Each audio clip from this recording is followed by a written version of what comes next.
Diz assim a palavra do Senhor, carta aos Gálatas, capítulo 1, verso 1 ao 5. Paulo, apóstolo não da parte de homens, nem por intermédio de homem algum, mas por Jesus Cristo e por Deus Pai, que o ressuscitou dentre os mortos, e todos os irmãos, meus companheiros, as igrejas da Galácia. Graça a vós outros e paz da parte de Deus, nosso Pai, e do nosso Senhor Jesus Cristo, o qual se entregou a si mesmo pelos nossos pecados, para nos desarraigar deste mundo perverso, segundo a vontade de nosso Deus e Pai, a quem seja a glória pelos séculos dos séculos. Amém. Pai, essa é a tua palavra. Rogamos a ti que pela tua misericórdia, pela intervenção do teu Espírito Santo, tu estejas derramando da tua unção sobre a minha vida para ensinar aos meus irmãos e irmãs, mas essa mesma unção venha sobre o teu povo, abrindo o entendimento deles, trazendo esclarecimento às suas mentes e aplicando essa palavra aos seus corações, para o louvor da tua glória. Entregamos as nossas vidas em tuas mãos e desde já agradecemos ao Senhor no nome de Jesus. Amém. A parte B do verso 2, olha o que ele diz: as igrejas da Galácia. As igrejas da Galácia. Eu não sei se você percebeu, mas está no plural. Não é a igreja da Galácia. Ele não está enviando essa carta para uma igreja. Ele está enviando essa carta a várias igrejas que ficavam na região da Galácia do Sul. Exatamente essa que eu acabei de citar na introdução. As igrejas que ali estavam naquela região.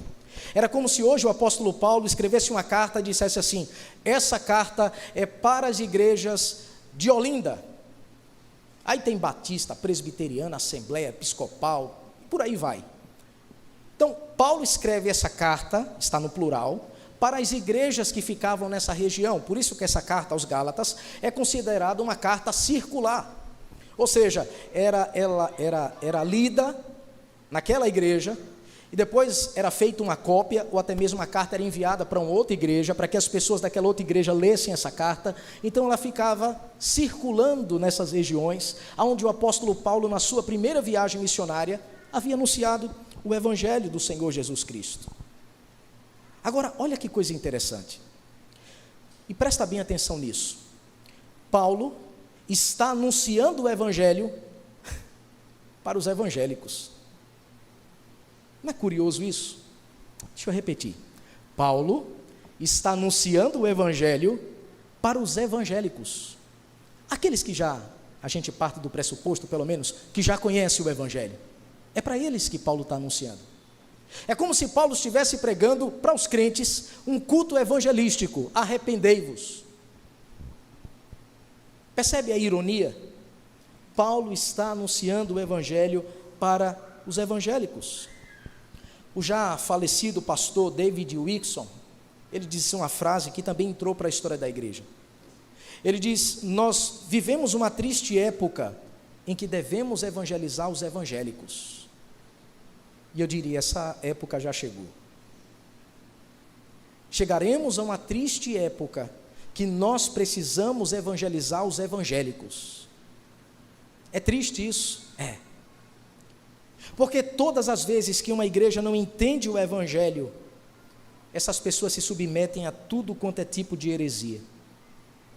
Irmãos, nós vivemos numa época onde o analfabetismo bíblico é gritante. Os próprios crentes não conhecem a fé que eles dizem abraçar. Os próprios crentes não conhecem a Bíblia. E nós já dizemos isso aqui diversas vezes. Muitos crentes, infelizmente, nunca leram a Bíblia toda. E o resultado disso, como eu já disse, é o analfabetismo bíblico. Muitos crentes não sabem definir o que é o evangelho, e por isso, assim como os Gálatas, eles se submetem a todo tipo de falso mestre e de heresia. Quer ver um exemplo? Tem crentes que não sabem a diferença entre o evangelho e a teologia da prosperidade. Tanto é que eles postam nas suas redes sociais pregadores, falsos mestres, defendendo a teologia da prosperidade, que é inconcebível com o evangelho. Outros confundem o evangelho com legalismo. Não pode, tem que ser de calça, cabelo tem que ser assim, e não pode ir para o cinema, e não pode ir numa praia, e não pode. Eles confundem doutrina de homens com o evangelho. Outros estão caindo na moda do momento, né? Teologia da prosperidade já é coisa do passado, apesar de que muitos ainda caem. Mas muitos estão entrando na teologia coach. Já viu? Geralmente é os pastores mais novos, né? Estão lá sentados, aí botam um feixe de luz assim sobre eles, aí começa a falar bonito, diz assim: olha, a resposta está em você. 3 passos para você conquistar a vitória na sua vida. Olha, se você fizer isso, olha, você é o centro de Deus. Olha, você é a pessoa mais importante da face da terra. Olha, se você não existisse, eu não sei como seria o mundo. E ele vai levantando o ego da pessoa com um evangelho humanista. Quando o evangelho diz: olha, não há um justo sequer. Todos pecaram. Nós merecemos uma coisa mesmo de Deus. Não é presente não, é morte eterna. É isso que a gente merece. Mas o evangelho coach, e infelizmente, repito de novo o que eu acabei de dizer, muitos de nós continuam postando esse evangelho coach nas nossas redes sociais, pensando que isso é evangelho. Outros, inclusive, acham bonitinho quando um determinado teólogo chega e diz assim: olha, a Bíblia não é palavra de Deus. A Bíblia contém a palavra de Deus. Está vendo o apóstolo Paulo? Ele escreveu algumas coisas aqui que não é de Deus, é dele, é pensamento dele. Não, olha, não foi bem assim que aconteceu lá no Éden. Uma cobra fala com 2 seres humanos, aquilo é uma analogia, aquilo é um simbolismo. Olha, essa história de pão e peixe multiplicar, isso é conversa. Vocês precisam entender a cultura daquela época. Quando o pessoal ia para locais distantes, eles levavam lá um peixe, um pão, alguma coisa. E naquele momento que Jesus falou, aí o pessoal ficou constrangido e disse: não, vamos dar o pão, né? Vamos dar o peixe. Aí cada um começou a colocar, e por isso que houve aquela multiplicação dos peixes. Mas aquilo não tem nada a ver com o milagre de Jesus. Sabe como se chama isso? Teologia liberal. O que é que essa teologia diz? É que a Bíblia não é palavra de Deus. Eles tiram da Bíblia tudo aquilo que é sobrenatural e fica apenas questões éticas e morais para você seguir. Você tem que ser uma pessoa ética e moralmente exemplar. Faça boas ações. Isso não passa de espiritismo.